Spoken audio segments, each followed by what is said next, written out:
आमाच्या विशेष बुलेटिनमध्ये आपलं स्वागत आहे। पाहूया विशेष बातमी। बर्थ सर्टिफिकेटच्या संदर्भातल्या मुद्द्याच्या संदर्भामध्ये ती बैठक होती। ही महाराष्ट्रातल्या राजकारणाच्या पप्पूने समजून घेतलं पाहिजे आणि कदाचित पप्पूला हे माहीत नसेल की मुंबई महानगरपालिकेचं हेल्थ खातं हे बर्थ सर्टिफिकेट इश्यू करतं। ज्यांच्या स्वतःची मुंबई महानगरपालिकेमध्ये सत्ता असताना त्यांनी कधी लक्ष दिले नाही आणि बांगलादेशी नागरिकांना फसवणूक करून फ्रॉड्युलंट जन्म प्रमाणपत्रे बर्थ सर्टिफिकेट दिली जात असल्याच्या संदर्भात जी बैठक घेण्यात आली होती ती महाराष्ट्राचा पप्पू यांनी समजून घेतली पाहिजे। कदाचित त्यांना माहिती नसेल की हेल्थ डिपार्टमेंट हे महानगरपालिकेअंतर्गत येते आणि त्यामार्फत जन्म प्रमाणपत्रे दिली जातात। त्यामुळे कुठलीही बनावट जन्म प्रमाणपत्रे दिली जाऊ नयेत यासाठी ही बैठक आयोजित करण्यात आली होती। आंतरराष्ट्रीय स्तरावर एक मोठे षडयंत्र सुरू असून जगातील काही शहरांवर ताबा मिळवण्याचा कट रचला जात आहे। काही रॅकेट चालवणाऱ्या शक्तींनी शहरांवर नियंत्रण मिळवण्याचा प्रयत्न केला आहे। अशाच प्रकारचा प्रयत्न मुंबई आणि महाराष्ट्रातही होत असल्याचा आरोप आहे। काही लोक आपल्या आकांना खुश करण्यासाठी अशी कृत्ये करत आहेत। शहर को हरा कर देंगे असे वक्तव्य करून शहराचा ताबा घेण्याचा प्रयत्न केला जात आहे। मात्र मुंबई आणि महाराष्ट्रातील जनता अशा शक्तींना उखडून बाहेर फेकण्याचे काम करत आहे। मुंबई शहरातील प्रत्येक रस्ता मोहम्मद अली रोड करण्याचा प्रयत्न होत असल्याचा आरोप करण्यात आला आहे। काही जिहादी कट्टरतावादी आणि इतर शक्ती सक्रिय असल्याचेही म्हटले आहे। जे कोणी बेकायदेशीर कागदपत्रांच्या आधारे मुंबईत राहत असतील किंवा अनधिकृतपणे येथे वास्तव्य करत किंवा काम करत असतील त्यांच्यावर महानगरपालिका कारवाई करणार असल्याचे सांगण्यात आले।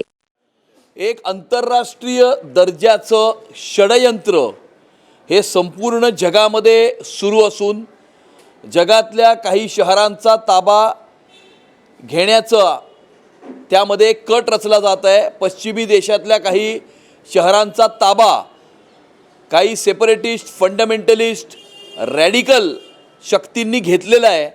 अशा प्रकारचे प्रयत्न मुंबई आणि महाराष्ट्रामध्ये सुद्धा होत आहेत।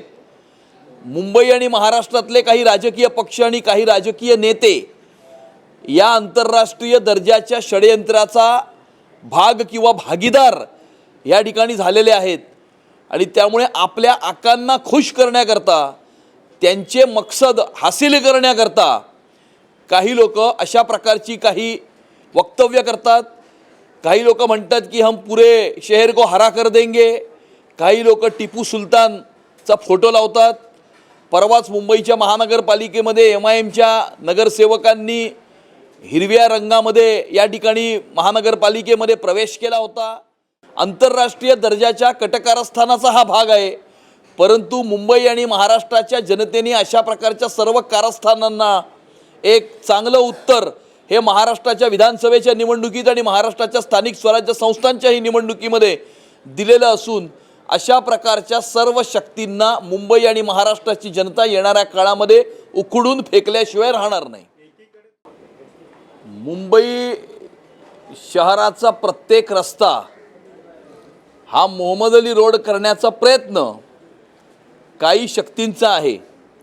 त्या ठिकाणी काही विशिष्ट भागांमध्ये मुंबई शहरातल्या लोकप्रतिनिधी अशा प्रकारच्या शक्तींशी सहानुभूती ठेवणारे असल्यामुळे त्या ठिकाणी त्यांचे Aadhaar card PAN card voter card तयार केले जातात, त्यांना मतदार केलं जातं आणि त्यांना रोजगारासाठी अनधिकृतपणे रस्त्यावरती अशा प्रकारे पादचाऱ्यांना त्रास होईल अशा प्रकारे त्यांना धंदे लावून दिले जातात।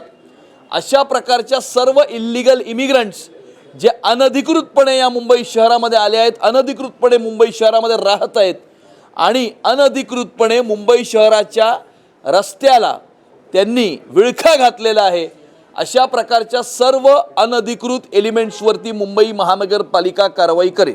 आमा चॅनलला लाईक करा, बातमीला शेअर करा, सबस्क्राइब फॉलो करायला विसरू नका।